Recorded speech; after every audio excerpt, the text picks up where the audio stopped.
The Valerian Isles, jewels of the Ibero Sea. Long a center of naval commerce, the people here have struggled throughout history for dominion over these shores.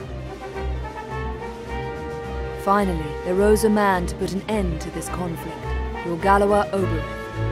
History would know him as the Dynast King. Ogre took the disparate races of men calling the islands home and united them as one. He encouraged marriage between clans, forging bonds to strengthen his newborn kingdom. For fully half a century, the Dynast King reigned, and Valeria knew prosperity.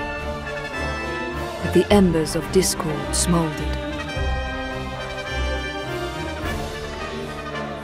Upon the death of the king, Abuna Branton Morn incited the ruling Buckram to declare the independence of their royal city of Hyme.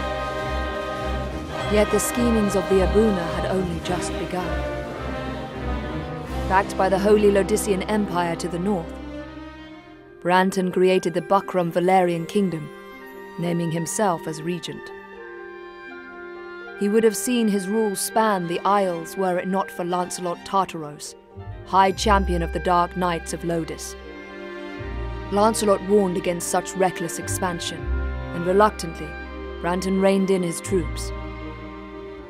This left two clans to vie for supremacy in the south, the Galgastani and the Wallister.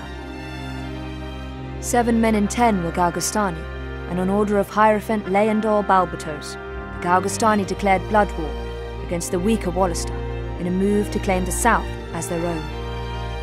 Valeria watched as the wholesale slaughter of the Wallister race began. Duke Judah Ronway led the Wallister in resistance. They were far outmatched. In the span of half a year, they had been brought to their knees. Balbatos proclaimed the kingdom of Galgastan, and with it an official end to the blood war. But these things would bring no end to Wallister suffering. A piecemeal resistance continued, yet with their duke in chains, efforts flagged.